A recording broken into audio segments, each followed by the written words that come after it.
through 2003 on several local stations. And he passed away several months ago. He was a teacher of history, government, and civics at Washington Union High School. He was a noted advocate of the Constitution and a Republican. The format of this program is educational in nature and based on the constitutions of the United States of America and the Republic of California, as well as special guests based on their topics being presented. The show today is about the law and civil procedure, how the law and civil procedure are ignored to subject you to commercial statutes and deprive you of property rights and due process. This is program number 2 on this topic. There will be time for call-in questions. We ask that you please keep them on today's topic, and that will be after the first break. You can call 442-1680, that's 442-1680, Talk Radio, after the first break. The opinions presented on this program and today are based upon research into the written statutes and constitutional law and opinions. Our co-host and legal researcher, Sue Ann Caesar, will be presenting today's topic. Welcome, Sue Ann, to Personalities in the News. Well, I am very happy to be here, and I'm ready to go on with the Department of Motor Vehicle and their code section, and what applies and what does not apply, and when it applies.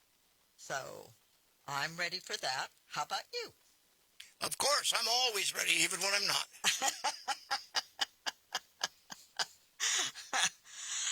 Okay, the last time I was here, we went through what is called a document that I put together myself from the research that was being done on the Department of Motor Vehicle.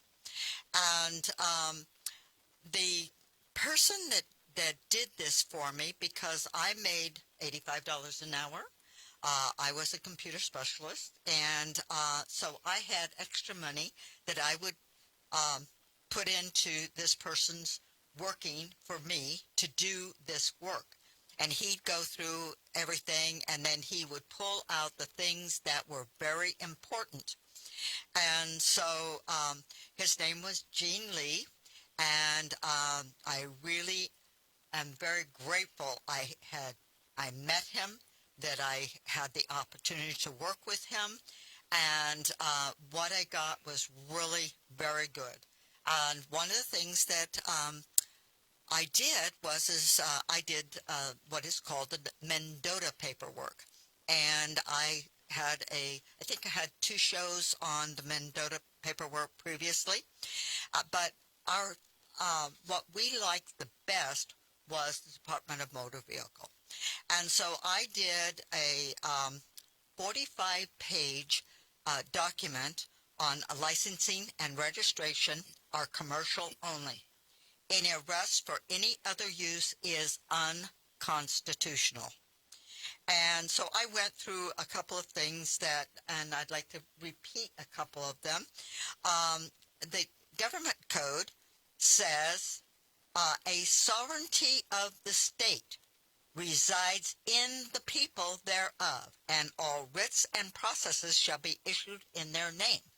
So what that means is if you go to court, the court must put out paperwork to you from the people of the state of California, not the government of California. So the next thing that I thought was very important was the California Constitution. And from the 1849 Constitution, which is valid, okay, and then we'll talk about the 1879, which is not valid, but it's another story. Article 1, Section 2 of the California Constitution of 1849. All political power is inherent in the people. Government is instituted for the protection, security, and benefit of the people. That means you. Now, unless you've gotten involved in an activity to which the legislature can rule and regulate, it does not apply to you. And so the rest of that sentence is, and they have the right to alter or reform the same whenever the public good may require it. That means you can change their rules. But right now they've got you convinced that you have to follow their rules. But if you're not engaged in an activity to which the legislature can rule, meaning prohibit, and regulate, now regulation they can do, but they can't do prohibition of the people.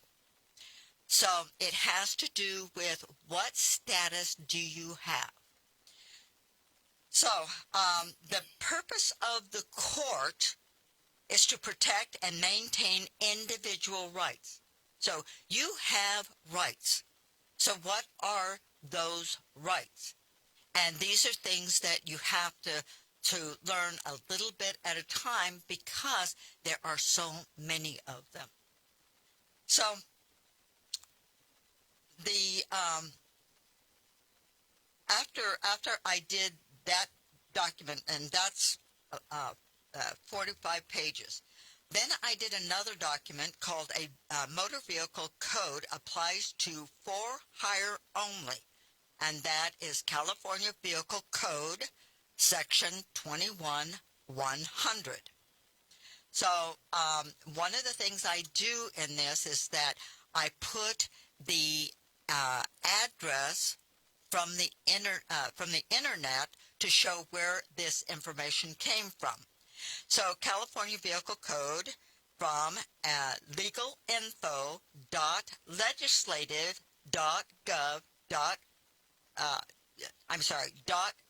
ca.gov. Now they have moved that. So you have to know that you will have to move to another location because they've done that once this paperwork was sent to them, not once, but 4 different times. So they know that the people have the information and they don't want you to utilize it. So California Vehicle Code Section 260. 260A, a commercial vehicle is a motor vehicle of a type required to be registered and under this code used or maintained for the transportation of persons for hire, compensation, or profit, or designed, used, or maintained primarily for transportation of property. So you have to be in an activity of moving people or property belonging to someone else and be hired to do that. Now, the court cases stated that the only one that is valid is for hire. The compensation or profit or designed the or design is just compensation or profit does not apply. You can get compensation, you can get profit, but you have to be also for hire by the people who are asking you to either transport their property or themselves from one location to another. And that's also in this paperwork. Now, Section 625, I need to go back to 260B. Now, 260B is passenger vehicles and house cars are not used for the transportation of persons for hire, compensation, or profit are not commercial vehicles. So the only one required to be registered is a commercial vehicle. That also could be an Uber driver driving an Uber car. Right. Because they are using their vehicle that they own for transportation, and they're being paid for it and using the public roads. Yes. And it's using the public roads that shows that they're on the road for hire. And that makes them liable. And they have to have a driver's license. Or, in other words, subject to. Right, subject to, okay? Now, 260C is any van pool vehicle is not a commercial vehicle. So we now have two of them that are not commercial vehicles. Therefore, they are not required to be registered. And D, the definition of a commercial vehicle in this section does not apply to Chapter 7, commencing with Section 15200 of Division 6. Well, I could get into divisions and sections and things like that, but that's another subject entirely, and I will not go there. The next code section that I put in was 625. A traffic officer is any member of the California Highway Patrol or any peace officer who is on duty for the exclusive or main purpose of enforcing Division 10. So what is Division 10? That has to do with an accident. If you have an accident, then he is to monitor that accident and identify who was liable at that point, okay? Or Division 11, which is called the Rules of the Road, and that commences with 2100, okay? 21,000 through 21,138. And that is Rules of the Road. And that's where I get the 21,100 code section that tells who is required to have a license and can be stopped by the police officers. Unless, of course, if you're in Division 10, they can always stop you. If you have an accident, they are required to stop you. You need to know that is true, okay? So, 21,100, part of Division 11, Rules of the Road, Article 3, Local Regulations. Rules and regulations subject matter telling enforcement officers these are the only people they can ticket unless there is a tort, trespass, breach of peace, or violation of a contract. Those are your laws. The laws are a tort, which is you do everything from injure somebody to killing them, okay? A trespass, I'm sure most people know what a trespass is. The breach of peace, which means you are doing something that affects your neighbor. And that's one thing in our society. You cannot do anything that affects another person's right. And, of course, the last thing is the violation of a contract. And when you do a contract, then you are subject to that contract. So it says local authorities may adopt rules and regulations by ordinance or resolution regarding the following matters. B, licensing and regulation of the operation of vehicles for hire. So if you're not for hire, it does not apply to you. Okay, ladies and gentlemen, we'll return shortly with more on the Motor Vehicle Department and who is subject to it. Sue Ann will lead it off, and right now we are going to watch and listen to some commercials for the station.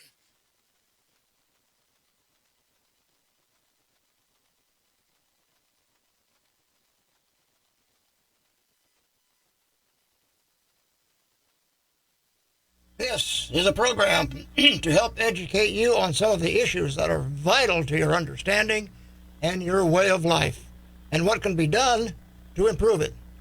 Only when we get other views can we make intelligent choices regarding the decisions and options available to us for the enrichment and improvement of our lives.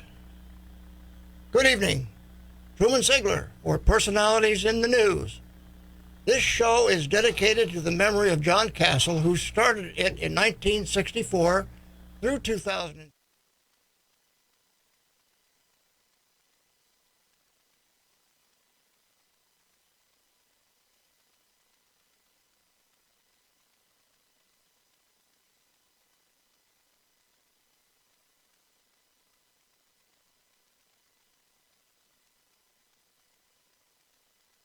Very good.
Welcome back to Personalities in the News.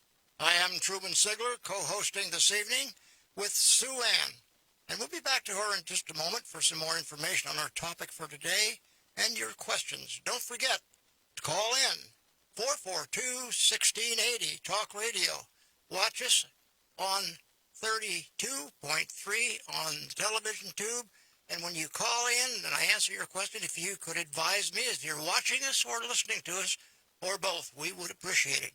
Now back to Sue Ann with the Motor Vehicle Code for California. Okay, well, I didn't quite finish that sentence, so I'm going to start over on 21100B that says licensing and regulation of the operation of vehicles for hire and drivers of passenger vehicles for hire. So you either have to be in an operation of vehicle for hire, meaning you're transporting property, or you're the driver of a passenger vehicle in which you are for hire. So how many people are out there for hire? I'd like to break in for just a moment. What does she mean by for hire, and what are the obligations you have if you're operating in that condition? If you are hauling passengers in any form, you need to have a manifest, just like they do on a bus or an airplane or a train. If you are hauling materials or property for other people, you have to have a bill of lading of some sort. And this is what requires you to be licensed and to be operating a licensed commercial vehicle. Sue Ann. Yes. Well, once you license a vehicle, okay, because only vehicles are required to be licensed, okay, once you've got one that is licensed, you must have a driver's license. Okay, and how I know that is that before my accident, I started working with a gentleman in Chowchilla, and he had a court case going, and so I gave him some paperwork to put into his court case, okay, and I gave him this paperwork, and then I had the accident. And what I found out several years later is that not only did he drive without a license, he drove without a registered car. And the first 2 years, they would stop him several times, and they'd keep him anywhere from 15 minutes to 2 hours, okay, trying to be able to take him to jail. And they got to the place where they would call dispatch, and dispatch would say to them, give him his paperwork back, tell him to have a good day, and leave him alone. And he did that for a number of years. And then he did something that wasn't really smart. And he got himself into something that did cause him a problem. And they told him if he didn't go get himself a license, that they would put his wife in jail. So he went, got the license. The moment he got the license, they picked him up and threw him in jail, and he was in jail for a year and a half. So, but he was very good at what he did, and people didn't know. But when you have to be very careful, and that's one thing I've always been, is if I can't see it in the code sections themselves, I will not do it. And so it was something he did that was definitely not something that the government liked much.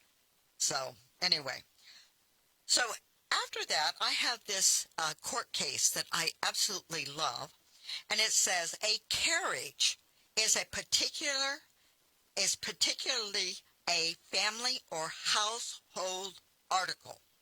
It contributes to in large degree to the health, convenience, comfort, and welfare of the householder or of the family. That's Arthur versus Morgan, and it's an 1884 case. And when I got that case and I read that, it was like, this is really good. Well, a little bit later, I found another Supreme Court case, and it says and this is what the court says. The Supreme Court in Arthur versus Morgan held that carriages are properly classified as household effects, and we see no reason that an automobile should not be similarly disposed of. That's called Hill House versus United States, 1907.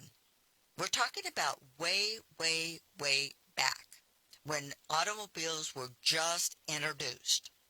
So that information has been in the court cases for a long time, but you don't know about it, and they don't want you to know about it. And so that just, I look at these things and I'm going, I just can't believe that they're taking advantage of people whenever they want to. Okay? So, the police are making unauthorized, unlawful, warrantless arrests for non-criminal traffic infractions.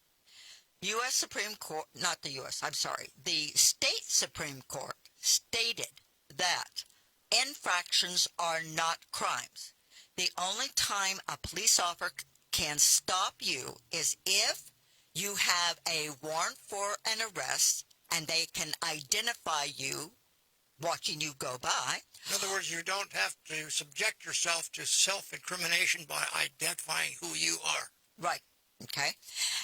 And, or if, now I forgot what I was doing. Infractions is if there's a actual warrant for your arrest, or if you actually are committing some sort of a crime, or one that looks like you're going into a crime.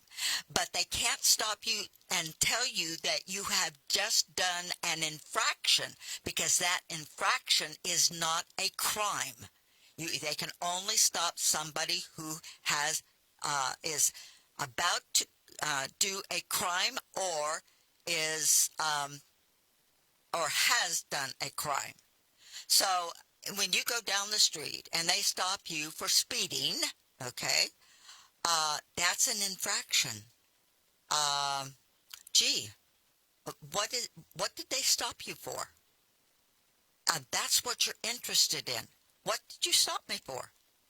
And then when he tells you, you say, oh, am I able, can I leave? I would like to leave, because that is not a crime.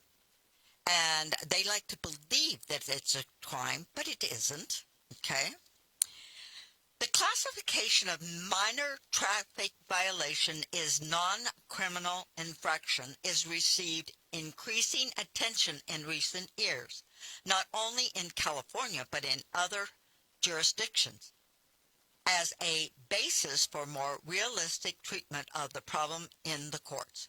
Leading authorities in the field of criminal law are proposing that the historic distinction between petty and serious offenses be defined more systematically to facilitate enforcement of lesser violations of police regulations.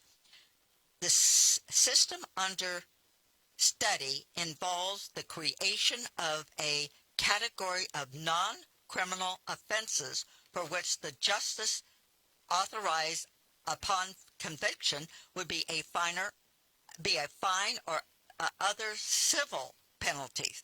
Right now, if they want to, they can put your body in jail and hold you for whatever time they wish to. But in reality, because it's not a crime, you really cannot do that. Not lawfully. Not lawfully. Now, of course, this came from a write-up that I got. And it says, the 1967 Judicial Council report to the governor and the legislature, Chapter 1, a system for classifying minor traffic violation as non-criminal traffic infractions, page 31, stated in plain English, cops are breaking the law and the motorists are being subjected to false imprisonment. Stated in plain English, the people who swore an oath not to violate secured rights of the people they work for are not doing just that. Now, you do know that the police officers work for you. You've been paying taxes to make sure they get paid. And yet they come along and say, oh, we've decided you have created some sort of a crime, and we're going to take you to a court and take money from you. Every time they take money from you, it is a tax that is supposed to be only for one who's engaged in an activity to which the legislature can rule and regulate. You are not one of them. And just because you got a driver's license does not mean it can apply to you. That's correct, because if you're not exercising the activity right of for hire, then in reality these statutes that we're talking about don't apply to you. It's just like if you were in the Army or the Navy. You get statutes and control over yourself there that you sign into. Right. If you are not signed in, not subject to it. Yeah. Okay. Infractions are not crimes upon the rationale that legislature did not intend to classify infractions as crime. And you see People versus Oppenheimer, which is 1974, and People versus Battle, and People versus Sava, 1987. So-called traffic stops are arrests, and if you go into the vehicle code under 40,300, 40,500, and 40,504, an arrest without a warrant is presumed illegal for infractions. So you can actually go after the officer independently, away from his position as a officer, because he has violated the rights of the people. Well, not only violated the rights of the people, they are prohibited, when they take their oath of office, from violating the law. And when they violate their law, their immunity goes away. Mm-hmm. So you never sue the entity, the state. You go after the person that did this tort to you. Right. False imprisonment is a wrong akin to the wrongs of assault and battery. So that's what you go after him for. Okay. And because if he just stops you, he has arrested you. It's in the vehicle code and consists in imposing by force or threats an unlawful restraint upon a man's freedom of locomotion. That is where I got this is from a court case. That's what it says. Defendant makes a prima facie case of unlawful arrest when he established that arrest was made without a warrant and burden rests upon prosecution to show proper justification. That came from People versus Holgun, 1956. I don't get this stuff directly from my little brain. I go to the court cases, and it tells you right there. They are telling you everything you need to know. But most people do not read court cases. As one of my friends says, I hate torts. Torts, I don't like it. I don't want anything to do with it. And so it's very interesting. Even if an officer is not expected to know the laws of all 50 states, surely he is expected to know that the California Vehicle Code, the People versus Jesus Santos Sanchez Reyes, 6/17/2011. Okay, case number H035872, Court of Appeal of the State of California. We thus require citizens to apprise themselves not only of statutory language but of the legislative history, subsequent judicial construction, and underlying legislative purposes. And that came from People versus Grubb, 1965. Okay, keep your spot right there, because I didn't hear the music because I'm probably deaf in one ear and can't hear out of the other. And it's time for another break. Ladies and gentlemen, we will be right back with these very interesting topics about your well-being.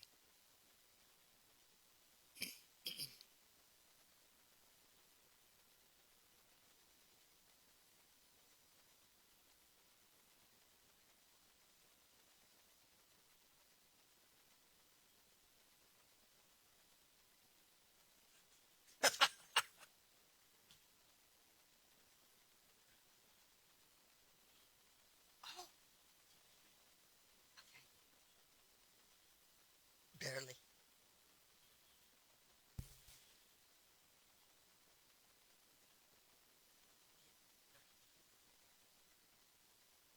When I get back on, I'll press that. Yes.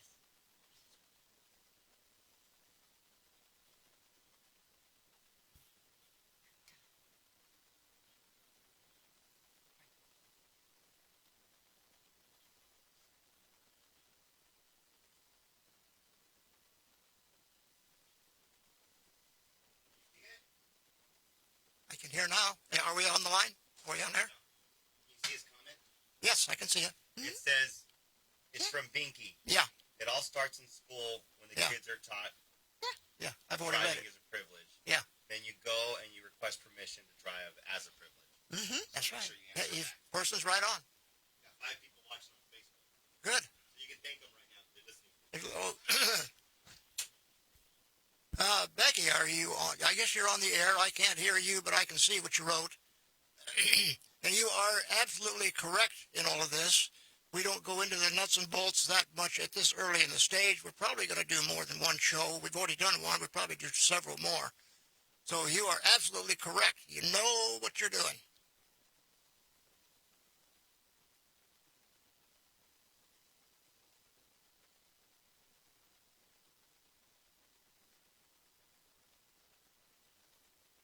Ladies and gentlemen, welcome back to Personalities in the News. I'm Truman Sigler hosting this evening.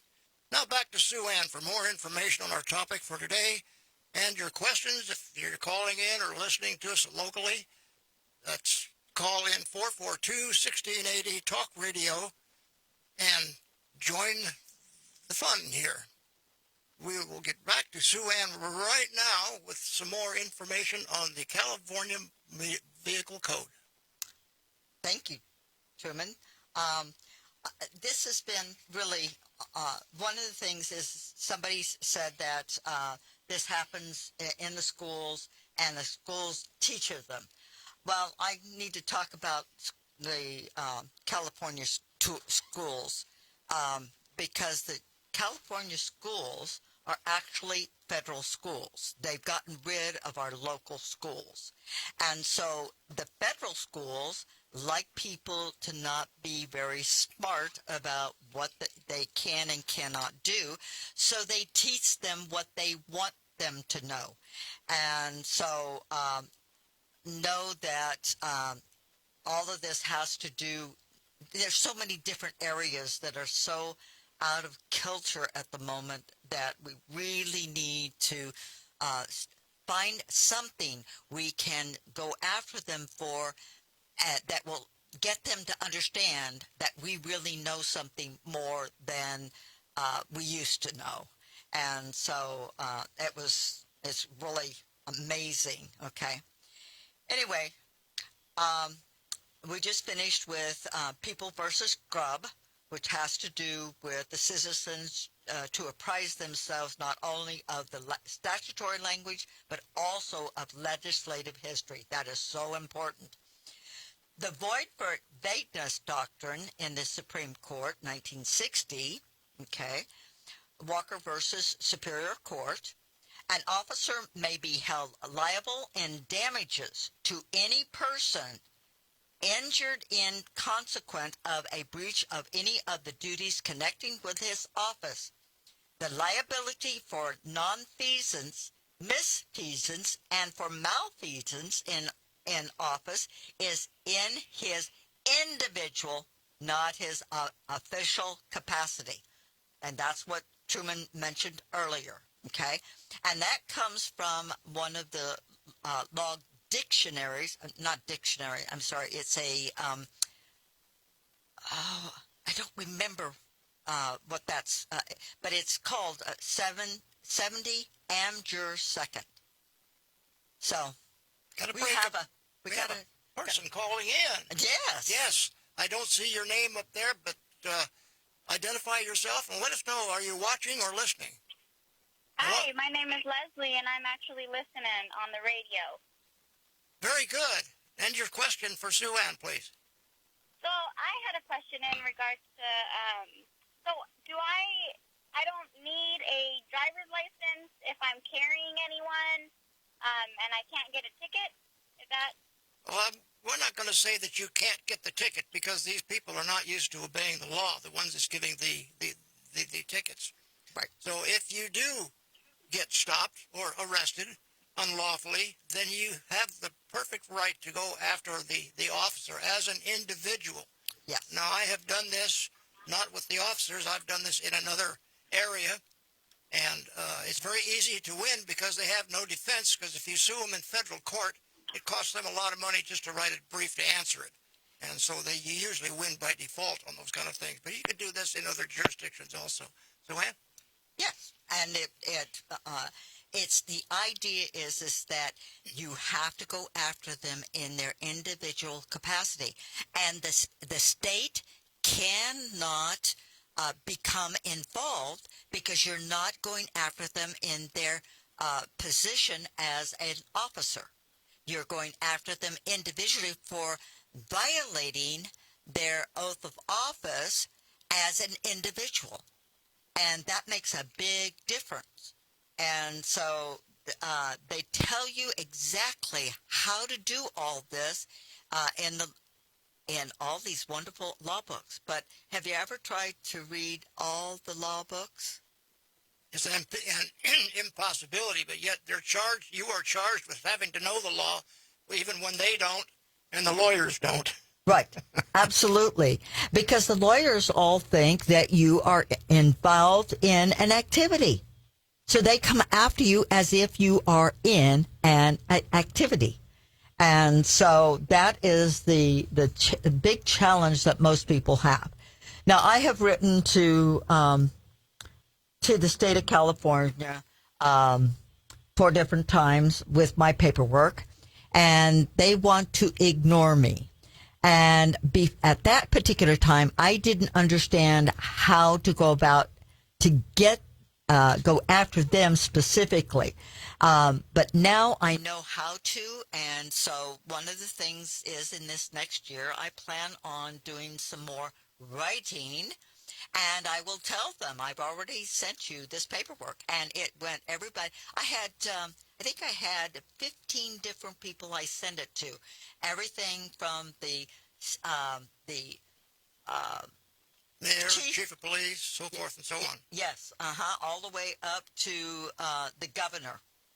And I actually got a response from the governor, but things kind of went crazy at that time, and I didn't follow through on it, and so it's something I have to go back in and do. Right. Well, actually, several of us have gotten together with a petition and not mailed it, but served the people in government, the chiefs of police, the sheriffs, and the people that are involved in this thing, like she said, the governor, the district attorney, the attorney general for the state. So they are all aware of this, but they choose to ignore it. And we're going to, in one of our future programs, we're going to explain to you what we think we can do to get their immediate and absolute attention on this. Absolutely. Okay.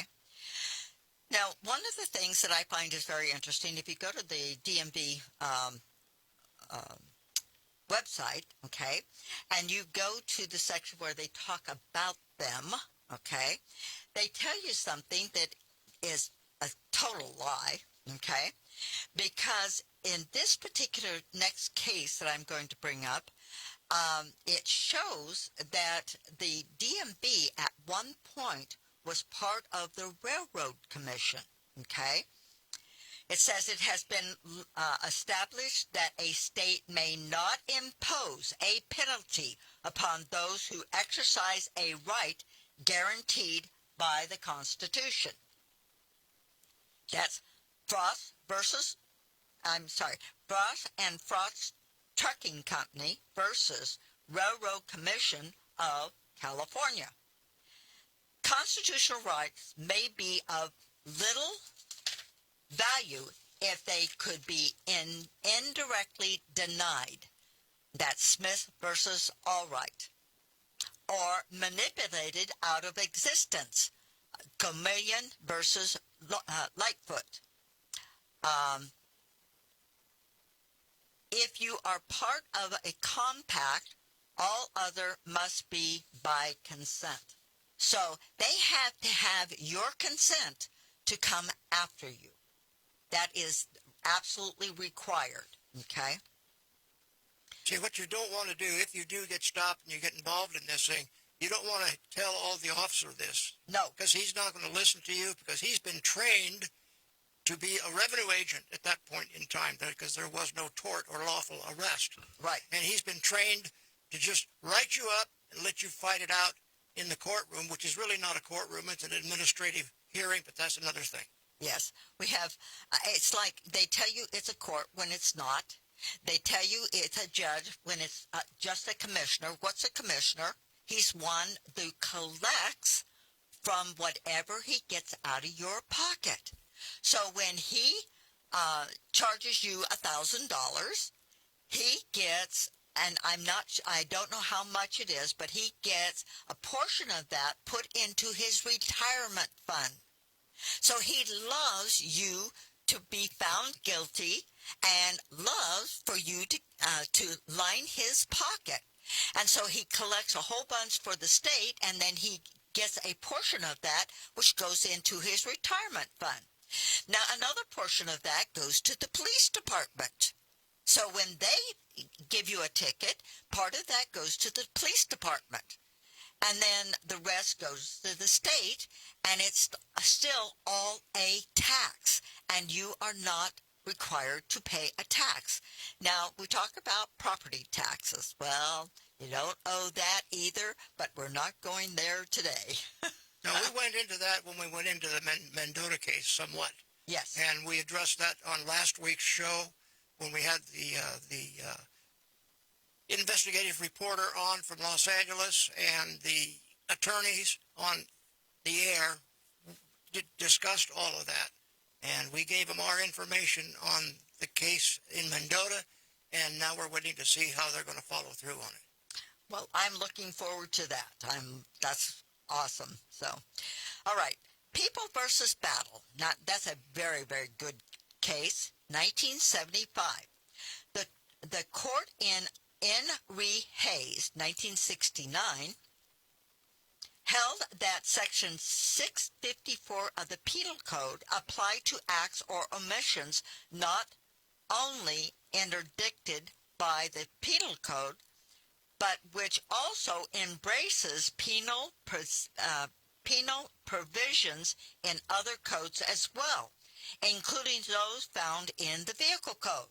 So, the Penal Code 654 is also used within the Vehicle Code if they're coming after you. Well, they never do that. They never come after you by 654. They only come after you under the Vehicle Code, and then they put down something like 12500, driving without a license. That is not within the scope of a traffic officer, but they like to think it does because that is not in Division 10 or 11. As you can see, the officers and the city and the entity of the government loves these random traffic stops that they line everybody up for, and I got to see all your papers. And they end up citing you for things that you're not liable for. They steal your car. Right. If you don't get out of the car when they ask you to, they break the window and draw you out. Right. So this whole thing has gotten just clear out of hand. And some people have been shot. Yes. Okay. This language causes us to doubt that the High Court had infractions in mind when it dealt with the problem of a successive prosecution, inasmuch as a infraction is neither a misdemeanor nor a felony under either the Vehicle Code or the Penal Code.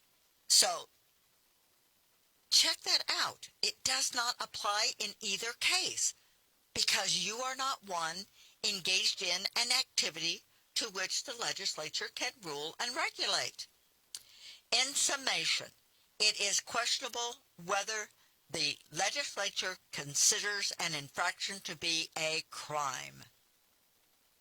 The legislature enacted Section 19C of the Penal Code, which deprives a person committing an infraction of the right to a jury trial and the right to counsel at public expense. However, both of these rights are guaranteed to one accused of a crime by Sections 15 and 16 of Article 1 of the California Constitution. We must, if we can, construe a statute in such a fashion as to preserve it from unconstitutionality. Henry K., 1970.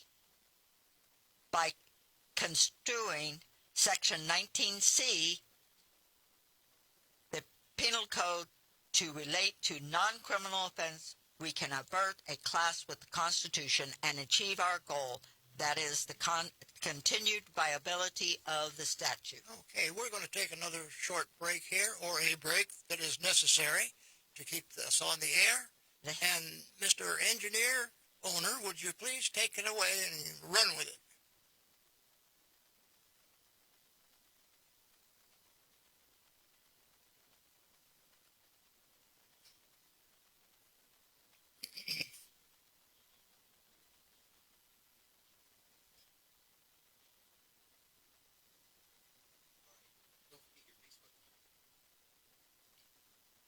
I've only got the one there. Well, when you get back. Oh, when I get back on the air. Okay.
here anyway, so.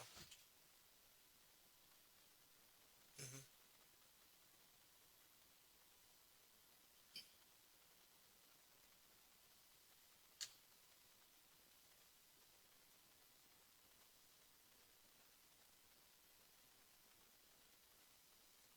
Welcome back to Personalities in the News with Sue Ann and myself. We're kind of at the wrap up on the program for tonight, and I see we have still the same two people on YouTube there. That's Jim Franklin and Binky Brent, and we also have Leanna Fleming that's joined in. I don't see any other comments, but as I said earlier, the first comment was right on the money. The educational system in this country has been a great disservice to this country. When I went to school, we didn't have this kind of interference, but it is disgusting. And I've talked to educators, and they at first, when I talked to them about, no, we don't do that, but then after I talked to them some more, oh yes, we definitely monitor what we teach people in the way of civics and government, and sometimes we even have to eliminate it because the sports are more important. They bring in money. Mm-hmm. That's one of my pet peeves and annoyances. Sue Ann, have you got a more comment or two? Then we're going to give our kind of wrap up for the evening. Okay, well, we were discussing Section 19C. Well, there is an inconsistency between 19C and 1042.5 through the 689 of the Penal Code. Section 16 of Penal Code declares that crimes and public offenses include not only felonies and misdemeanors, but also infractions. Section 19C and 1042.5 of the Penal Code deprive a person accused of an infraction of the right to a jury trial. Yet, Section 689 of the Penal Code declares that no person shall be convicted of a public offense unless by verdict of a jury. The 1968 amendment of Section 16 of the Penal Code substituted the words crimes and public offenses includes for the word crimes now defined. Crimes are divided into, and it goes through and tells you what. If the legislature intend to treat infractions as public offenses, and if the charging of a public offense invokes the right to trial by jury, Section 19.6 and 10425, which denies a jury to one who commits an infraction, conflicts with Section 689. However, the same legislature enacted Section 19C, the pertinent amendment to Section C and Section 1042.5, construing these sections in accordance with the precepts laid down in the Henry K. Case, we must conclude that it is not the intent of the legislature to enact inconsistent statutes, and further, that when it added the term public offense to the Section 16, it was not so categorized infractions, because if so, it would have caused inconsistency between those two sections. Support for this interpretation is found in the language of Section 1042.5, which states that a defendant charged with an infraction and with a public offense for which there is a right to jury trial may be accorded a jury trial. So one of the things they said is that if you have a 12500 code section, then you're entitled to a jury trial. And I had one case in which I went to the court, and they moved things along as if I agreed to not having a jury trial. And I went to the Superior Appeal Court and told them they had done this. And they went, oh, you're right. And so I won that case. The only other one that I really want to do is a few pages back that I thought was really good. California Penal Code Section 146. Every public officer or person pretending to be a public officer who, under the pretense of color of any process or other legal authority, does any of the following without a regular process or other lawful authority is guilty of a misdemeanor. A. Arrests any person or detains that person against his or her will. That means you have a will. You say, I don't want to be detained. Or 2. Seizes or levies upon any property. That means they take your car. Okay? Or your vehicle, whichever the case may be. Oh, well, it's my car. It's not a vehicle. A vehicle is a commercial vehicle. I don't have one of those. That's right. I wanted you to bring that out. I knew you did. We're going to wrap up here for a little bit. Ladies and gentlemen, I hope you've enjoyed what we're doing here tonight, bringing some light to the darkness that's out there. We are going to be working with the Free Enterprise Society and the station here on a couple of websites to make this information available to you. We're in the process of putting it together, and we're hoping that we can build a fire under this stuff and get it to spread out, but miss all the houses and cars and all these kind of things. We got enough of that here in California. But this is nationwide, and the traversity of the justice system in this country. And to my way of looking at it, the traffic laws as such have been a great destroyer of the freedom in this country. And everybody, the people out there, most of them that are knowledgeable because of the education system, get taken advantage of. And it's permeated, in my opinion, throughout our whole governmental system. And nobody is held accountable. Right. And that's what we're going to try to do, is hold these people accountable to the law that they took an oath to uphold. Absolutely. And if you like the format of our topics, tell us. Let us know, and tell others. If there's something you would like us to address on the show, inform us and let us know. And we'll do the best that we can. I started this show a while back, and I'm enjoying it. Our time is up for this evening, ladies and gentlemen. Thanks to Sue Ann and for her research. And you, ladies and gentlemen, we thank you. Tune in next week, same time, same stations, Talk Radio 6880 AM and TV channel 32.3 TV. Truman Sigler for Personalities in the News. Good night. Good night.